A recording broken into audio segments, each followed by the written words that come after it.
Restoratif justice merupakan kebijakan penuntut umum dalam penegakan hukum yang lebih menitik beratkan pada pemulihan keadilan korban yang sempat terkoyak oleh tersangka dengan menarik prosesnya keluar pengadilan. Sehingga diharapkan tujuan hukum yaitu keadilan, kepastian, dan kemanfaatan hukum akan tercapai di masyarakat.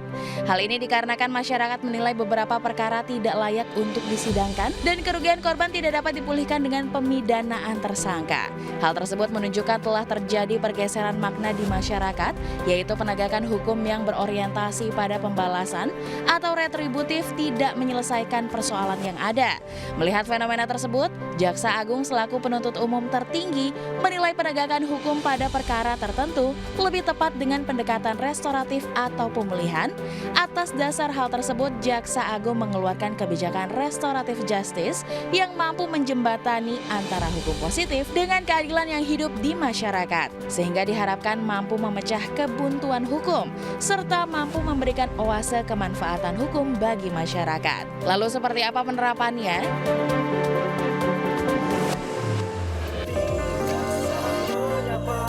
Berjalan bersama, jaksa menyapa ada di tengah Anda. Halo pemirsa, selamat datang di iBreak. Bersama saya Indah Setiani, selama 1 jam ke depan saya akan menemani Anda. Ya pemirsa, keadilan restoratif atau restoratif justice merupakan sebuah pendekatan guna mengurangi kejahatan dengan menggelar pertemuan antara korban dan terdakwa. Bahkan tidak jarang pula melibatkan para perwakilan masyarakat secara umum dengan tujuan untuk mengetahui atau saling mencari dan menilai apa yang telah terjadi. Membahas siapa yang dirugikan oleh kejahatan ini dan tentunya bagaimana mereka bisa bermusyawarah mengenai hal yang harus dilakukan oleh pelaku untuk menebus kejahatannya. Hal yang bisa dilakukan meliputi pemberian ganti rugi kepada korban, permintaan maaf, atau tindakan-tindakan pencegahan agar kejadian serupa tidak terulang kembali di kemudian hari. Dan tentunya untuk membahas lebih jauh mengenai restoratif justice ini, bersama saya telah hadir Dr. Fadil Zumhana selaku Jampidum atau Jaksa Agung Muda Tindak Pidana Umum Kejaksaan Agung Republik Indonesia. Selamat siang Bapak. Selamat siang. Apa kabar? Baik, alhamdulillah. Sehat ya Pak ya? Sehat. Baik, lalu selanjutnya juga sudah hadir bersama kami Dr. Inyoman Nurjaya SHMS, Guru Besar Hukum Pidana Fakultas Hukum Universitas Brawijaya. Selamat siang Pak. Bagaimana Selamat Pak siang. kabarnya hari ini? Baik, terima kasih. Baik, langsung saya mau ke Pak Fadil. Pak, sebenarnya bisa dijelaskan ke pemirsa di rumah, apa sih yang dimaksud dengan restoratif justice itu? Baik, Indah. Jadi restoratif justice ini satu cara penyelesaian perkara di luar pengadilan yang mengedepankan pemulihan keadaan sebagaimana sebelum terjadi satu tindak pidana. Jadi kita mengedepankan pemulihan. Untuk dapat dilakukan pemulihan itu sudah barang tentu kita harus melihat bagaimana peran jaksa fasilitator memulihkan hubungan korban yang telah terkoyak oleh perilaku tersangka. Kita pulihkan dengan adanya kata maaf. Kata maaf ini kita kedepankan. Kata maaf atau perdamaian antara korban dan tersangka. Ketika kata maaf dan perdamaian itu terjadi, itulah inti penyelesaian. Itulah keadilan sesungguhnya bagi rakyat. Sehingga kita mengedepankan bagaimana korban terpulihkan. Rakyat atau masyarakat sekitar tidak mengetahui bahwa perkara ini telah selesai. Sesuai dengan kewenangan diatur dalam undang-undang. Bahwa jaksa dapat menyelesaikan perkara di luar pengadilan melalui mediasi venal. Pada tahun 2020, Bapak Jaksa Agung mengeluarkan perja tersebut, Perja 15/2020. Karena Bapak Jaksa Agung melihat penyelesaian perkara selama ini mengedepankan pembalasan, retributive justice. Ini yang Bapak Jaksa Agung tidak menyenangi perilaku penegak hukum yang terlalu kejam, terlalu formalistis. Semua perkara harus dibawa ke pengadilan. Beberapa perkara sebetulnya tidak perlu dibawa ke pengadilan.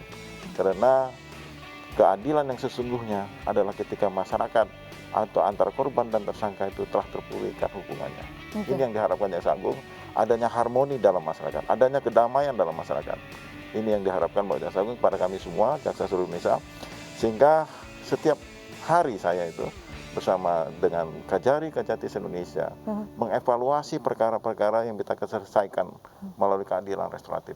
Nyatanya beberapa hampir 2 tahun ini respon sangat baik, sehingga terjadi perubahan paradigma pada para penegak hukum, khususnya jaksa ya. Jaksa saya sekarang sudah berpikir bagaimana kita dapat menyelesaikan permasalahan-permasalahan rakyat, khususnya rakyat miskin ini. Betul. Bagaimana kita memperhatikan mereka, menyelesaikan permasalahan hukum mereka di dalam kehidupan sehari-hari mereka yang sangat sulit. Ini Pak Jaksa Agung menekankan sekali, perhatikan rakyat miskin itu. Begitu yang pesan kepada saya. Oke, jadi ini sudah berjalan, restoratif justice sudah berjalan selama 2 tahun ya Pak ya? Hampir 2 tahun. Prof. Nyoman, bagaimana tanggapan Anda mengenai fenomena hukum saat ini Pak? Iya,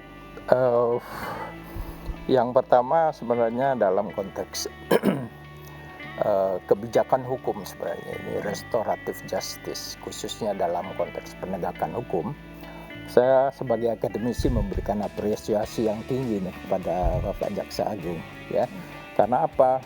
Ini adalah sebenarnya bagian dari politik hukum dalam penegakan hukum, merubah paradigma dalam penegakan hukum, termasuk merubah pola berpikir dari jaksa sebagai penuntut umum ya dalam sistem peradilan pidana itu.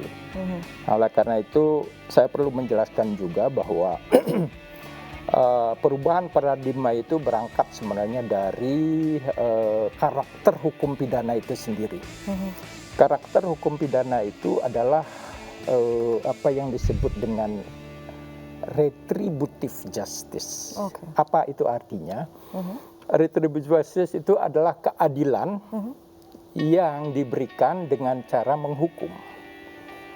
Jadi karakter hukum pidana itu memang menghukum, memberi nestapa, menyengsarakan, dan bagian dari balas dendam terhadap pelaku tindak pidana itu. Nah, oleh karena itu hukum pidana ada yang menyebut dalam bahasa Latinnya itu sebagai lex talionis. Memang hukum pidana itu dibuat untuk menghukum, memberi nestapa pada pelaku tindak pidana itu bagian dari balas dendamnya.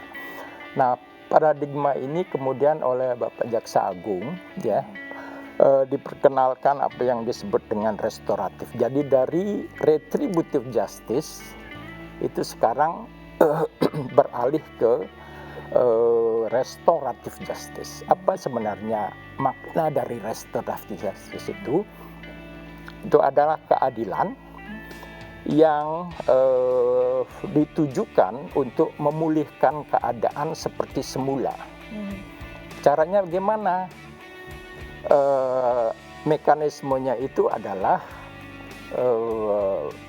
mempertemukan pelaku dengan korban dan juga keluarga masing-masing, juga pihak lain, dimediasi oleh jaksa penuntut umum untuk mencari solusi terbaik dalam penyelesaian perkara pidana itu.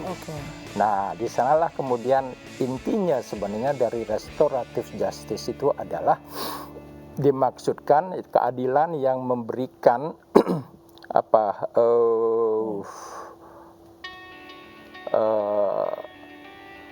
keadilan yang lebih baik yang diberikan kepada rakyat kecil mungkin ya pelaku itu, dan itu dimaksudkan untuk memulihkan keadaan seperti semula.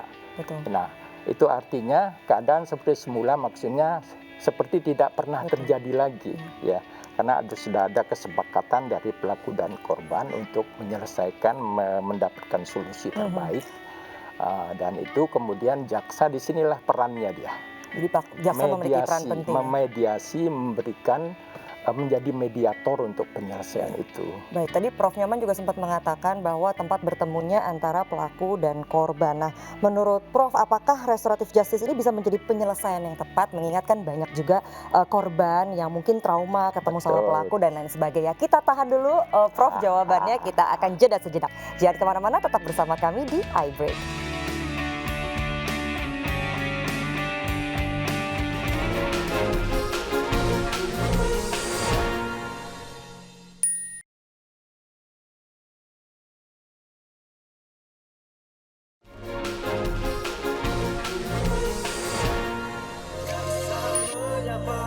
berjalan bersama.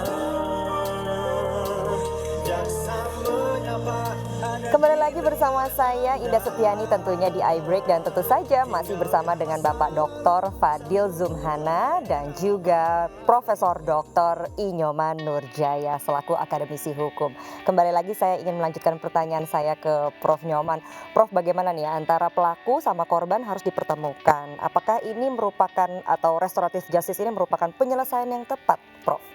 Sebelum masuk ke apakah ini penyelesaian yang tepat atau tidak, sebenarnya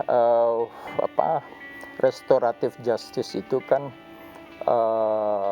model penyelesaian perkara pidana dengan cara mengalihkan yang semestinya masuk dalam proses peradilan pidana, ini dialihkan keluar sistem itu. Oke. Dengan cara apa? Mempertemukan. Betul. Ya, dengan mediasi. Nah, dalam hukum pidana sudah dikenal sebenarnya apa yang disebut dengan penal mediation itu. Mediasi penal. Nah, tetapi harus diingat bahwa tidak semua perkara pidana itu dapat. Oke, Ya. jadi digaris bawahi tidak semua Iya, perkara tidak pidana semua ya. perkara pidana Butuh itu research dapat juga. diselesaikan dengan menggunakan model restoratif justice ini. Oke. Atau pendekatan restoratif. Perkara-perkara pidana yang sebenarnya mempunyai sifat yang tercela, ya, kadar tercelanya kan lebih rendah nanti, kemudian tidak meresahkan masyarakat, ya, membuat orang cemas, takut, ya. Kemudian dalam peraturan kejaksaan itu juga diatur pelaku baru sekali itu melakukan tindak. Kemudian kerugian korban itu tidak lebih dari 2,5. Itu ada persyaratannya. Oke, mungkin Ya. boleh dilanjut ke Pak Fadil. Pak Fadil, Nah. bisa dijelaskan menurut Prof. Nyoman bahwa tidak semua perkara bisa dilakukan aturan restoratif justice. Nah, apa sih Pak sebenarnya yang menjadi prioritas dari setiap pelaksanaan restoratif justice ini? Baik, memang Perja 15/2020 telah membuat kriteria pembatasan perkara-perkara yang bisa kita selesaikan melalui restoratif justice, yaitu ancaman pidana 5 tahun ke bawah. Kerugiannya itu dalam Perja 15/2020 2,5 juta. 2,5 juta. Tapi kemarin awal tahun 2002 kita naikkan tingkat kerugian itu. Karena yang terpenting sebetulnya keadilan itu tidak bisa dinilai dengan jumlah. 2,5 juta itu mungkin di Jakarta itu tidak tinggi, tapi di daerah tinggi. Jadi kita melihat bagaimana kondisi di daerah itu. Jadi nilainya sudah kita naikkan dengan batasan-batasan yang lebih besar pada 2,5 juta. Tapi yang terpenting Relatif juga ya, Pak, ya? relatif. Tapi yang terpenting bagaimana pihak korban ini kita lindungin, kita jaga. Prioritasnya kita melindungi korban ini. Lalu bagaimana korban bisa memaafkan atas kesalahan yang dilakukan oleh tersangka ini. Ini berproses. Makanya kita mengedepankan bagaimana timbulnya harmoni antara korban dan tersangka dan kehidupan dalam masyarakat. Karena restoratif justice ini tekanannya di sana, menimbulkan harmoni di dalam masyarakat. Ini yang mau kita capai sebetulnya, Mbak. Ya. Baik, selama hampir 2 tahun ya Pak ya, restoratif justice ini sudah dilaksanakan. Bagaimana Pak kira-kira respon masyarakat terhadap program ini? Respon masyarakat kami lihat sendiri, kami turun bersama Jaksa Agung ke seluruh Indonesia. Kadang-kadang Bapak Jaksa Agung dalam setiap kunjungan kerja, beliau menyempatkan melihat sendiri bagaimana respon masyarakat terhadap pelaksanaan keadilan restoratif. Beliau melihat sendiri bagaimana saya memutus, bagaimana antara korban dan tersangka itu saling memaafkan. Terkadang saya dengan Pak Jaksa Agung terharu saya. Saya kadang menangis juga saya melihat itu, bagaimana kondisi rakyat kita ini, Mbak. Dalam kondisi sulit itu, dia harus menghadapi permasalahan hukum. Betul. Dengan adanya Perja 15/2020 ini, rakyat tuh merasa tertolong oleh kebijakan Jaksa Agung. Jadi rakyat itu melihat ada kehadiran negara, ini saya garis bawahi. Kehadiran negara di dalam permasalahan hukum masyarakat. Kehadiran negara dirasakan karena rakyat itu tidak perlu lagi dibawa ke pengadilan, dibawa ke penjara. Bayangin kalau semua para penegak hukum ini memperlakukan semua pelaku kejahatan yang dapat di RJK itu melalui mekanisme mediasi penal ini, mungkin saja negara kita ini lebih tertib, lebih damai, lebih kompak. Ini sasarannya lebih jauh sebetulnya RJ ini. Di samping kita membuat kedamaian di masyarakat, mungkin negara kita ke depan juga perilaku-perilaku baik selama ini. Maka saya mengasah kearifan lokal. Ini perkembangan RJ ini ke depan kita akan mendirikan rumah restoratif justice ini, Pak. Oke, ada rumah restoratif. Ada rumah restoratif. Ini tempat rakyat bertemu. Rakyat bertemu sesama mereka, bertemu dengan jaksa yang memahami pengetahuan hukum, dapat menyelesaikan problematik hukum di masyarakat. Ini maka Pak Jaksa Agung mendorong tanggal 16 Februari kemarin kita launching rumah restoratif justice se-Indonesia. Se-Indonesia. Bahkan Pak Jaksa Agung memerintahkan saya agar seluruh kejaksaan negeri di seluruh Indonesia, kurang lebih 532 unit kerja, itu memiliki rumah restoratif. Tujuannya adalah melembagakan restoratif justice ini. Jadi restoratif justice ini dilembagakan dan langsung bersentuhan dengan masyarakat melalui rumah restoratif justice tadi. Itu Pak Jaksa Agung mendirikan rumah restoratif justice. Dan disitulah timbulnya keharmonisan ya. Itulah Timbulnya keharmonisan, harmoni di kedamaian, rumah ketentraman dalam masyarakat. Tidak ada dendam di antara kita. Kita saling menyayangi dari semua masyarakat. Baik, saya mau kembali ke Prof. Nyoman. Prof, apakah terobosan restoratif justice yang dikeluarkan oleh kejaksaan ini telah menyentuh nilai-nilai keadilan dalam masyarakat Indonesia saat ini? Apakah juga restoratif justice ini diperlukan untuk kondisi saat ini, Prof? Iya, sebenarnya apa yang dikenal sekarang sebagai keadilan restoratif, ya. Kalau dalam kultur masyarakat kita itu bukan hal yang baru. Iya, musyawarah mufakat ya. Tetapi itu ini referensi dari luar biasanya yang begini-begini ya. Iya, iya. Ya, ada dulu diperkenalkan istilah alternative dispute resolution. Bukan hal yang baru penyelesaian sengketa di luar pengadilan. Iya. Ya. Kemudian ada lagi istilah restitutio in integrum. Ini sebenarnya keadilan yang memulihkan, mengembalikan seperti keadaan semula. Itu istilah Latinnya adalah saya temukan dalam referensi itu restitutio in integrum. Ya. Dalam masyarakat hukum adat itu hal yang biasa dan itu menjadi apa yang disebut oleh Lawrence Friedman sebagai legal culture. Budaya hukum masyarakat kita itu ya. Kalau terjadi sengketa pelanggaran adat itu diselesaikan secara damai, ya. Tapi ini kan kita berbicara konteksnya berbangsa dan bernegara, ya, hukum negara, dan kejaksaan diberikan kewenangan, ya, untuk penuntutan itu. Nah, disinilah kemudian paradigma retributive justice ini sekarang sudah waktunya ya harus dialihkan ke restoratif justice ini, tetapi harus diingat tidak semua perkara pidana dapat diselesaikan dengan mekanisme mediasi penal itu. Ya. Mempertemukan pelaku dan korban dan juga keluarga itu harus dilakukan dengan tulus, tidak boleh dipaksa. Ya, nah oleh karena itulah peran jaksa sebagai penuntut umum disinilah dia menjadi mediator sehingga ada solusi terbaik kesepakatan pelaku dan korban dan itu tujuannya apa? Mengembalikan seperti dalam keadaan semula. Ya, dalam masyarakat hukum adat itu dikenal mengembalikan dalam keadaan semula. Itu sebenarnya ada satu istilah lagi yang tidak banyak dikenal. Selain retributive justice, ada yang disebut restorative justice. Dalam masyarakat hukum adat kita, dan itu bagian dari kultur bangsa ini sebenarnya, budaya hukum dalam penyelesaian sengketa, itu yang disebut dengan restitutive justice.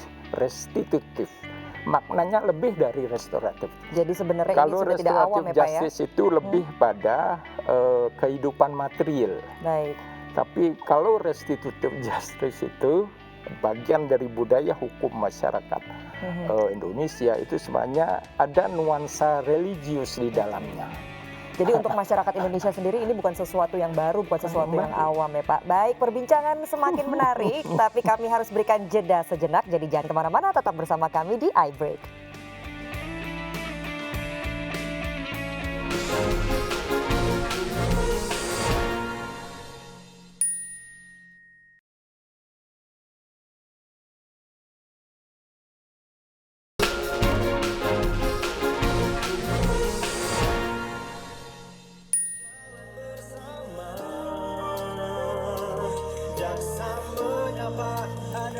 Ya, Anda masih bersama kami di iBreak dan tentu saja bersama narasumber hebat kita pada siang hari ini. Dan sekarang saya mau kembali bertanya kepada Bapak Fadil.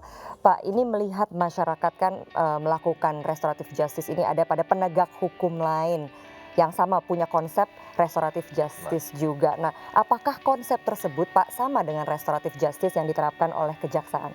Ya, saya perlu beri penjelasan dulu. Bahwa Kejaksaan Agung ini memang salah satunya kejaksaan berwenang, aparat pemerintah yang berwenang melakukan penuntutan. Ya. Jadi di pasal 139 KUHP, kalau kita lihat di KUHP, bahwa jaksa yang menilai layak tidaknya perkara itu dilimpahkan ke pengadilan. Tentunya pijakan hukum kita kuat. Ketika jaksa menilai tidak layak untuk dilimpahkan, jaksa mengambil langkah hukum dia. Dihentikan perkara itu demi hukum.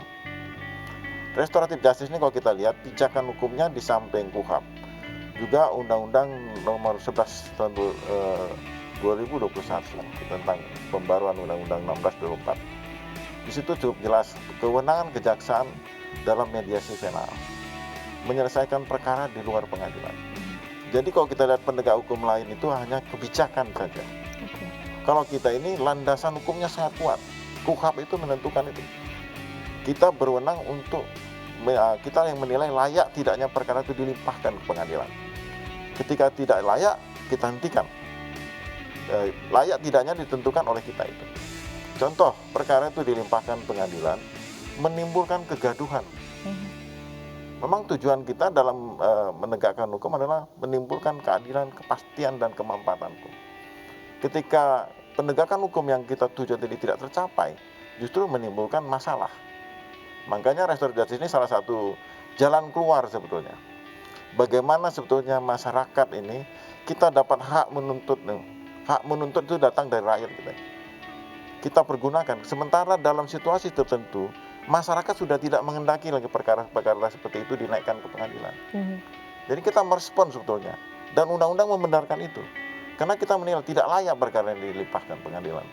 Sehingga Bapak Jaksa Agung pada tahun 2020 itu menilai dan memerintahkan kami, berjajaran di bawahnya, untuk bagaimana mengevaluasi penanganan perkara yang selama ini sifatnya pembalasan. Banyak kasus-kasus Mbak, seperti yang kita tangani beberapa waktu sebelum ada kerja ini. Nenek Samiri, kakek Samiri, Ibu Nenek Mina, dan beberapa kasus lain yang sangat menyentuh hati masyarakat ini. Dan masyarakat seperti marah dengan adanya hukumannya. Sepertinya jaksa itu nggak punya hati. Gitu. Betul. Padahal banyak hal yang kita lihat setelah perja ini, banyak perkara yang kita kedepankan bagaimana kita memperhatikan kehidupan rakyat kecil. Bahkan jaksa itu memberi bantuan. Ini memberi bantuan jaksa kepada rakyat kecil yang melakukan tindak pidana ini bukan sesuatu yang maksudnya berlebihan. Bagi kami, jaksa itu harus memiliki empati terhadap masyarakat. Dia melakukan kejahatan bukan karena keinginan dia, karena suatu kondisi yang tidak memungkinkan dia untuk bekerja normal. Contoh ya, kejadian di Cimahi waktu itu. Bagaimana dia ingin menyembuhkan ibunya, sementara dia sakit TBC. Dia mencuri sepeda motor, tujuan menyembuhkan ibunya. Begitulah tersentuh hati Pak Jaksa Agung bersama saya datang ke sana. Melihat ini kondisi nyata. Maka Jaksa Agung perintahkan kami, kenali profil tersangka yang akan kita hentikan. Kalau orang itu layak kita hentikan. Bantu dia, kasih dia pekerjaan. Maka Kajari kita perintahkan, coba kamu perhatikan kondisi rakyatmu sekitar itu. Ketika perlu bantuan, bantu dia, kasih pekerjaan. Lepaskan dari masalah hukum. Karena ini cantelannya jelas sekali 139 KUHP dan itu pemilik dominis litis. Kita sebagai pemilik perkara berwenang untuk menyatakan perkara itu tidak dilimpahkan atau tidak limpahkan. Ketika kita limpahkan, tercapai suatu kepastian hukum. Betul. Tapi kita tidak limpahkan, lebih luas daripada itu. Keadilan, kepastian, dan kemanfaatan hukum tercapai. Inilah restoratif justice yang kita diusung oleh Bapak Jaksa Agung, bahwa kita dalam hal restoratif justice ini, yang kita adalah melindungi korban, melindungi tersangka yang dalam keadaan tertentu dia terpaksa melakukan satu tindak pidana. Jadi di sini jelas sekali ya bahwa kejaksaan memang sangat mengedepankan empati ya, jangan Iya. sampai masyarakat di sini salah persepsi. Betul. Baik, saya mau kembali ke Prof. Nyoman. Prof, menurut Prof, apakah masyarakat mampu Prof beradaptasi dengan restoratif justice ini? Itu yang saya katakan tadi, itu sebenarnya bagian dari kultur ya masyarakat kita, budaya hukum. Oleh karena itu kemudian kalau ada respons positif dari penegak hukum, ini kan konteksnya penegakan hukum, ya. Penegakan hukum itu tidak harus selalu melalui apa yang disebut dengan criminal justice system, Betul. integrated criminal justice system atau sistem peradilan pidana yang terpadu. Nah, dalam sistem peradilan pidana terpadu itu kan ada tahapannya, ya, penyelidikan, penyidikan, ada penegak hukum yang diberi kewenangan, polisi. Ketika di tahapan penuntutan itu jaksa, ada undang-undang yang mengatur sampai di pemeriksaan sidang pengadilan itu hakim. Nah, itu sistem.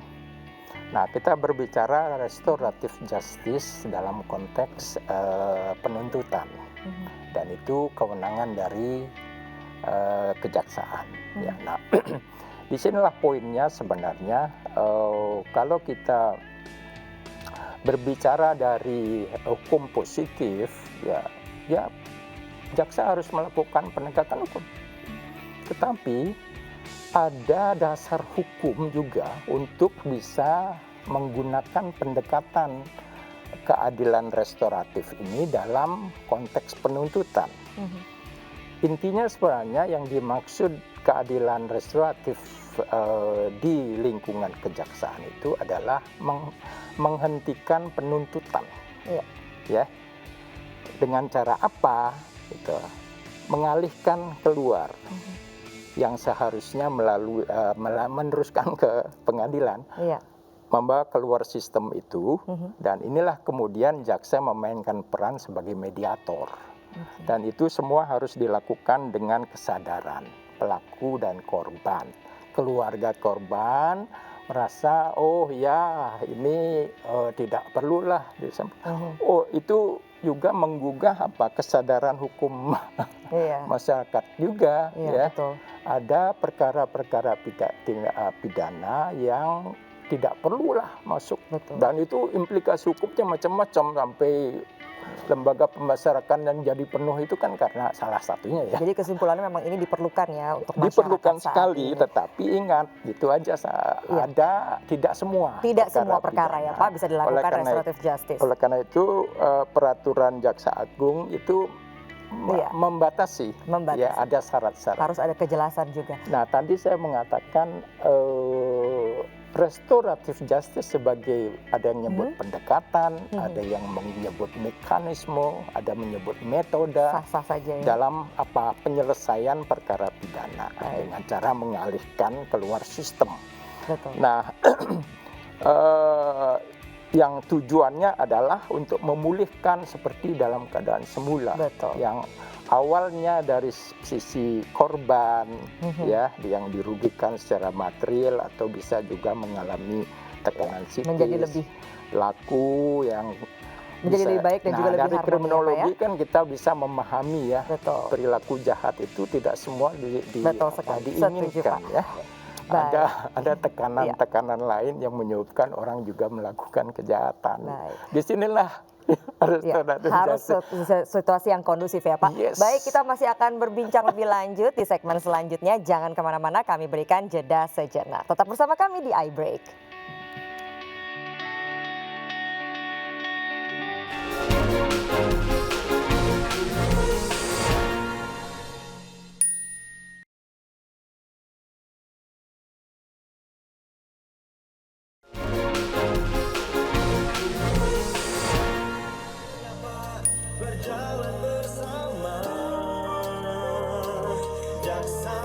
Anda masih bersama kami di iBreak dan tentunya masih bersama saya dengan Indah Septiani.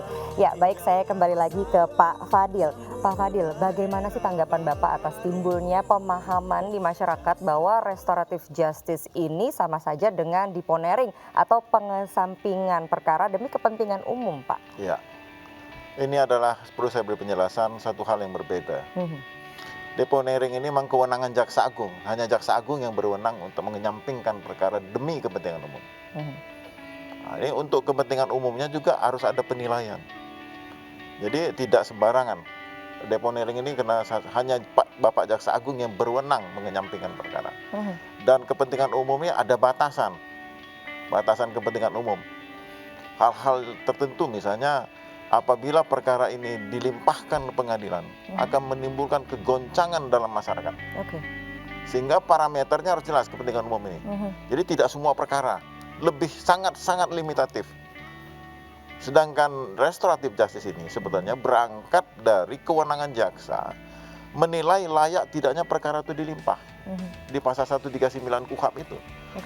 Jadi 139 KUHP itu cukup jelas. Dalam rumusannya disebutkan jaksa yang menilai perkara layak tidaknya dilimpah ke pengadilan. Nah, ini ada juga parameternya.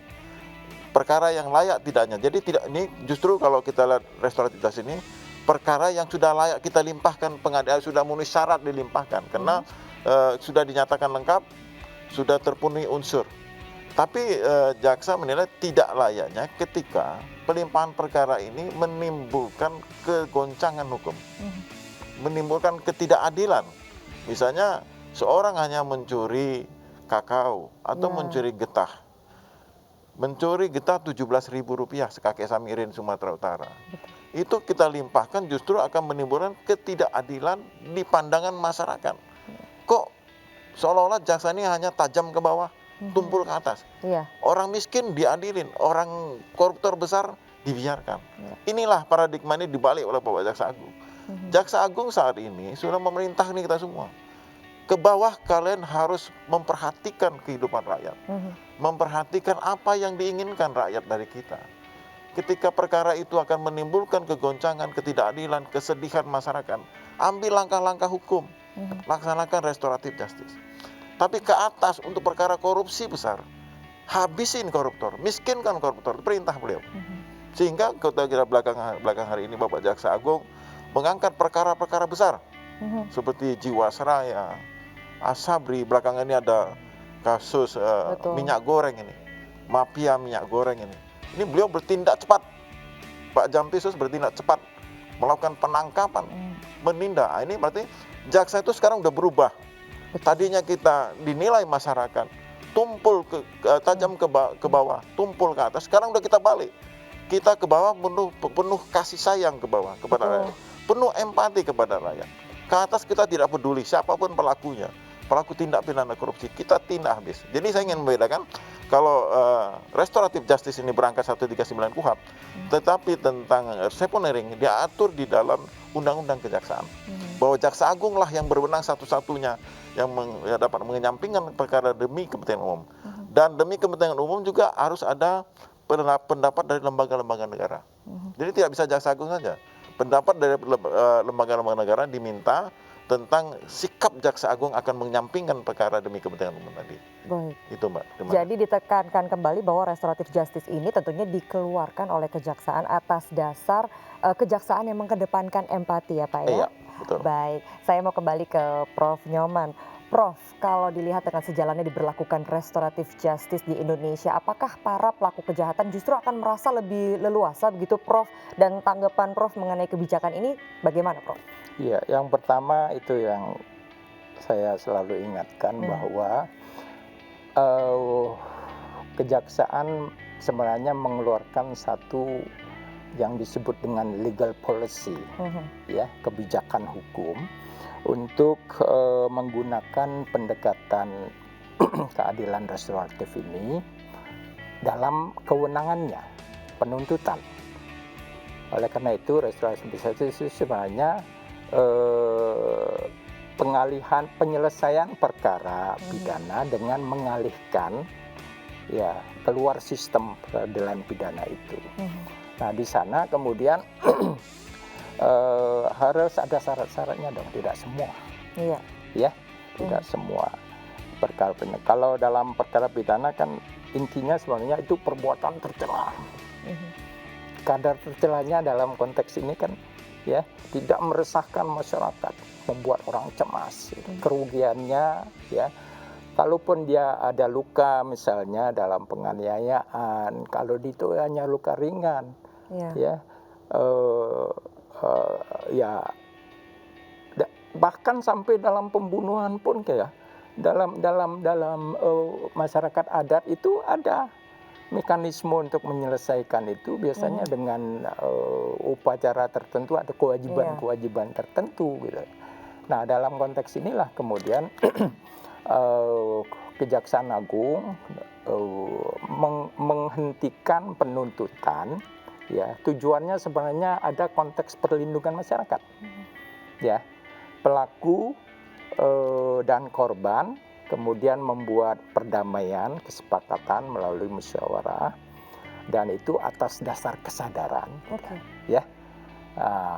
Di sini kemudian mediatornya jaksa. Maknanya mengembalikan keseimbangan, mengembalikan seperti dalam keadaan semula. Dalam bahasa hukum adat, masyarakat hukum adat itu ada yang disebut dengan mengembalikan atau memulihkan keseimbangan magis dalam kehidupan bersama. Ya. Nah, dalam bahasa Latinnya itu saya temukan restitutio in integrum. Nah, tapi nuansa magisnya nggak ada. Ya, kultur kita itu kuat sekali. Nah, kita jaksa dalam konteks restoratif justice itu sebenarnya ada respect, memberi penghargaan, menghormati budaya hukum masyarakat lokal dengan cara menyelesaikan seperti ini. Poinnya tuh di sana dia. Filosofi dari penyelesaian dengan menggunakan pendekatan restoratif justice itu apa sih sebenarnya? Kalau dalam hukum pidana, retributive justice itu adalah win-lose. Ada yang kalah menang. Ya, dalam hukum negara. Tapi filosofi dalam restoratif justice itu adalah win-win solution. Win-win solution ya. Iya, bagi korban, bagi pelaku bersama keluarganya. Kemudian lebih penting lagi kehidupan bersama menjadi suasananya seperti semula. Betul sekali. Iya. Setuju. Suasana magis, suasana psikologis dari kehidupan bersama itu kembali lagi. Baik. Ya. Semakin seru sekali ya perbincangan kita saat ini, dan semakin banyak ilmu pengetahuan yang saya dapat dari perbincangan kali ini ya, istilah-istilah hukum dan lain sebagainya. Jadi jangan kemana-mana, tetap bersama kami tentunya setelah jeda berikut ini di iBreak.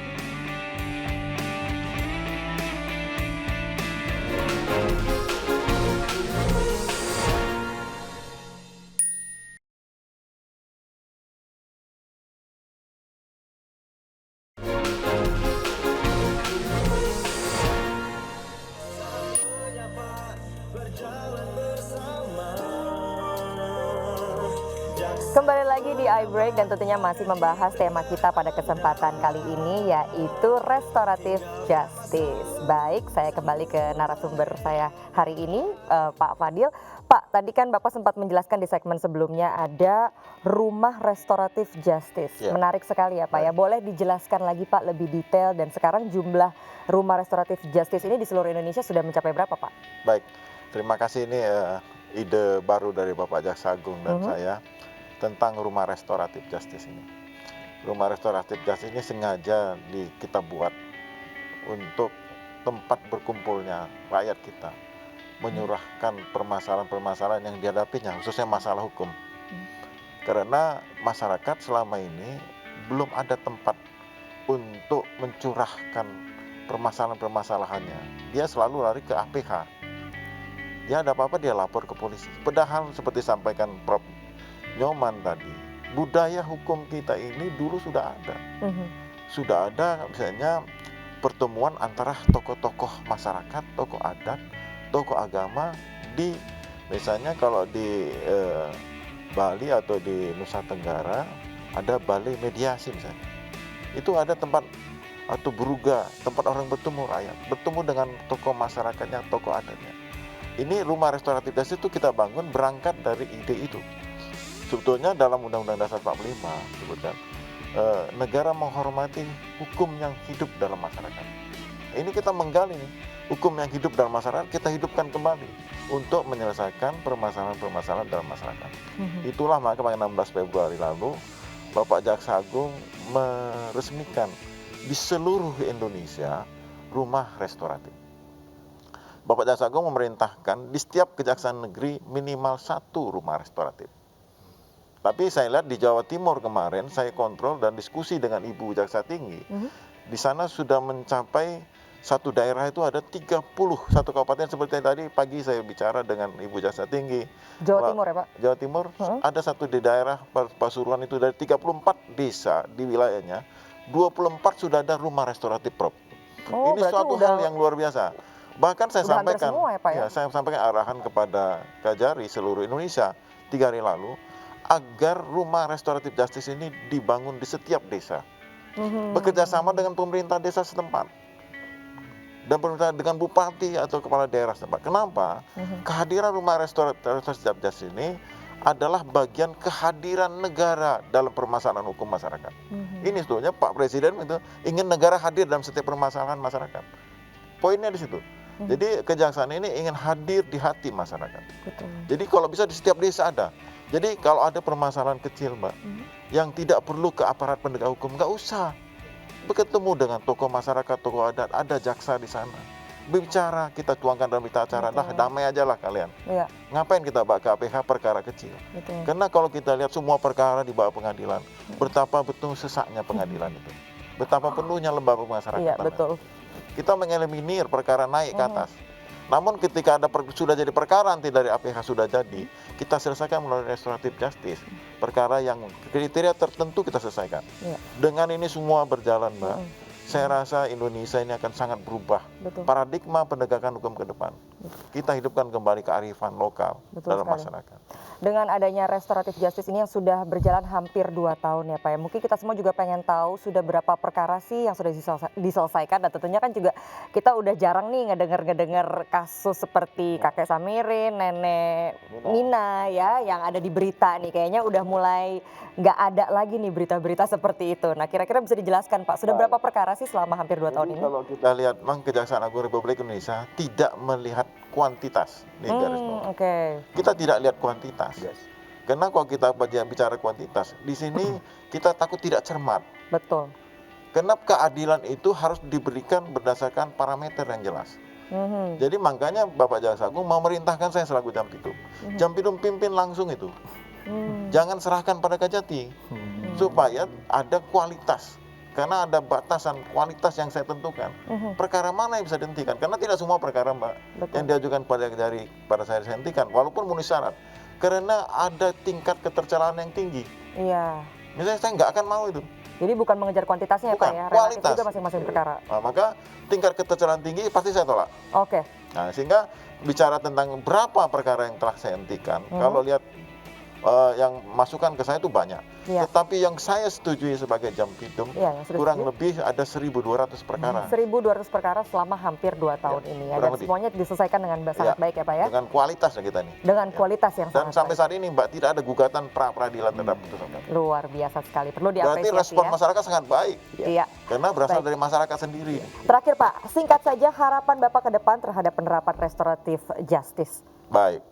Memang kalau harapan pimpinan Bapak Jaksa Agung dan saya ke depan ingin mengajak kepada seluruh masyarakat agar ketika ada permasalahan-permasalahan hukum yang dapat kita selesaikan melalui keadilan restoratif, kita kedepankan penyelesaian ini. Karena penyelesaian melalui restoratif justice ini ada kelebihannya. Tidak ada stigma, tidak ada goresan dalam hati masyarakat, tidak ada kebencian. Justru kita merukunkan yang berselisih.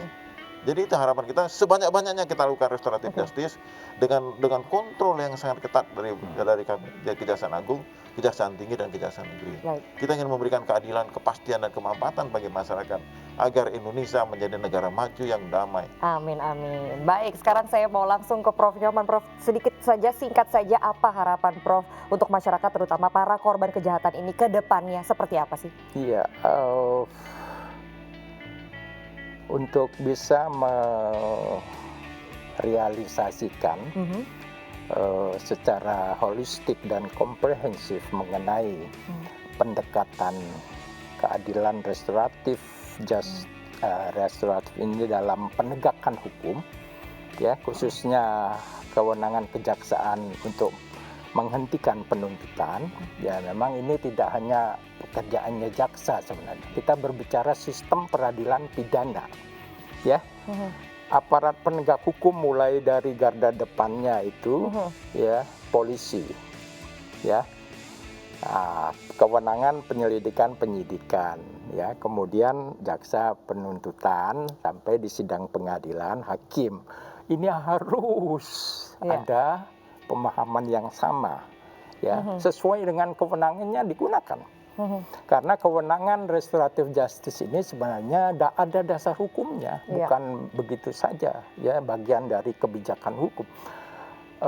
Ada yang disebut dalam hukum pidana itu, dalam konteks sistem peradilan pidana, yang disebut dengan discretion power, kewenangan diskresi, ya. Kemudian dalam sistem peradilan pidana anak itu yang disebut diversion power, diversi, ya. Nah, itu diberikan kewenangan, bisa menggunakan kewenangan itu dalam kondisi-kondisi tertentu. Oleh karena itulah kemudian KUHAP sudah mengatur kewenangan diskresi itu.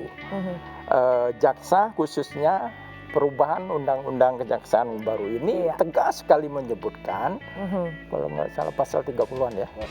Nah, dalam penegakan hukum, jaksa dan atau penuntut umum, ya, dalam melaksanakan tugas dan kewenangannya dapat melakukan tindakan sesuai dengan penilaiannya, tapi tetap koridor sesuai dengan peraturan perundang-undangan dan kode etik. Ya, itulah tadi ya, harapan-harapan, dan tentunya bisa terlaksanakan baik, semoga saja. Tidak terasa kita sudah sampai di penghujung acara. Sebelumnya saya ingin mengucapkan banyak terima kasih kepada narasumber yang sudah hadir di sini, Bapak Dr. Fadil Zumhana, dan juga tentunya Profesor Dr. Inyoman Nurjaya yang telah meluangkan waktunya berbincang-bincang bersama kami hari ini. Terima kasih juga untuk pemirsa di rumah yang sudah setia untuk terus menyaksikan iBreak. Saya Indah Setiani pamit undur diri. Selamat siang dan sampai jumpa. Ngobrol dulu. Sehati menjaga diri demi kejayaan institusi. Jaksa menyapa sahabat masyarakat, membuka diri, wujudkan sinergi. Hukum yang sejati tidak berjalan sendiri. Tunaikan bakti, masyarakat menanti. Jaksa menyapa, berjalan bersama.